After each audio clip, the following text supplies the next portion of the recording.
I hate the continental system. I genuinely believe it makes anyone who learns it stupider.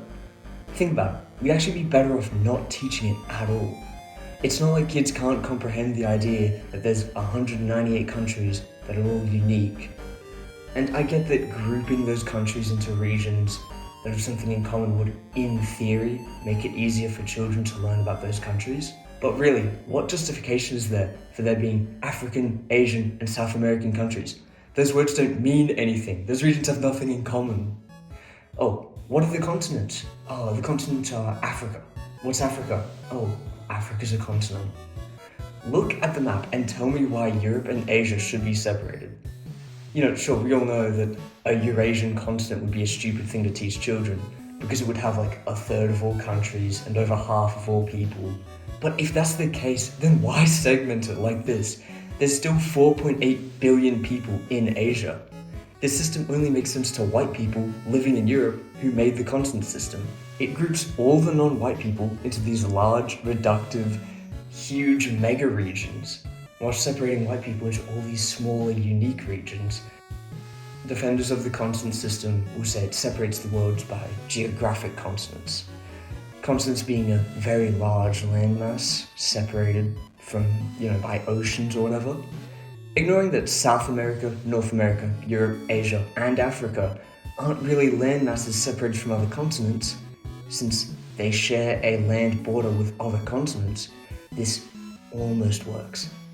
Except it doesn't even make sense, because why would we separate continents into geographical regions?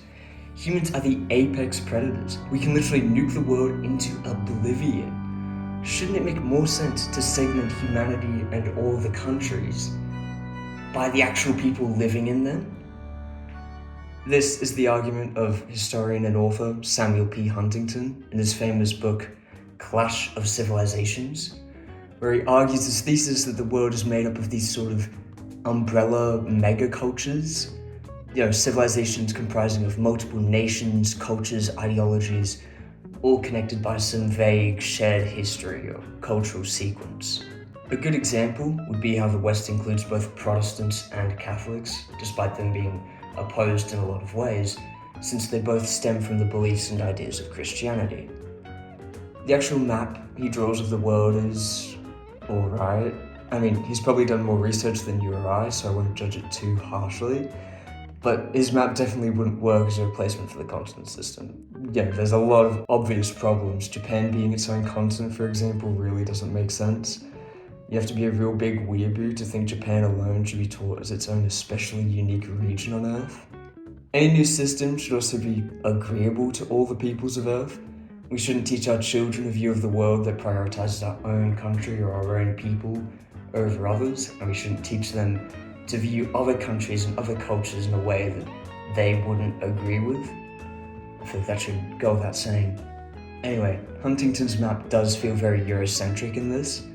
The Philippines being considered Western just because they're Catholic, for example, seems really strange, considering historically and culturally they've been a lot closer to Southeast Asia. I feel like it also places too much emphasis on religion.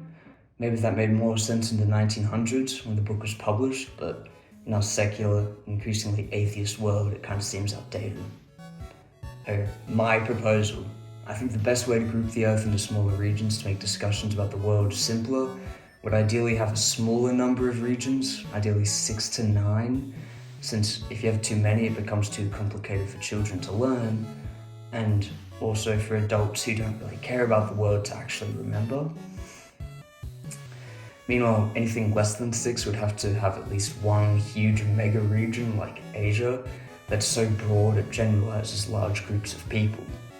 It should also prioritize geography and culture. This is also ideal for making the map simple enough for kids to learn, and also so we don't get bogged down in the details and hundreds of small arguments over what's culturally closer to what region of the Earth. And also each region should have some cultural uniqueness. We're learning about humanity and countries and cultures. The regions should be culturally distinct from each other. With that being said, here's my proposal. It's 7 macro regions, excluding Antarctica because that's just a piece of land with no people on it. each one within an easy enough geography to remember, and some claim to a cultural uniqueness to the region surrounding it. The map obviously does have flaws. The border between the West and the Orthodox region is pretty messy, since Poland, Slovakia, Czechia, and Croatia, and Slovenia also have a good claim to the East, having been communist in the Cold War as well as being linguistically Slavic. But since they're religiously and politically closer to the West today, I thought I'd keep them there, just as Samuel P. Huntington did. It's impossible to have a perfect map that is simultaneously simple and accurate, but oh my fucking god, is it better than the 7 continent system? That is so arse.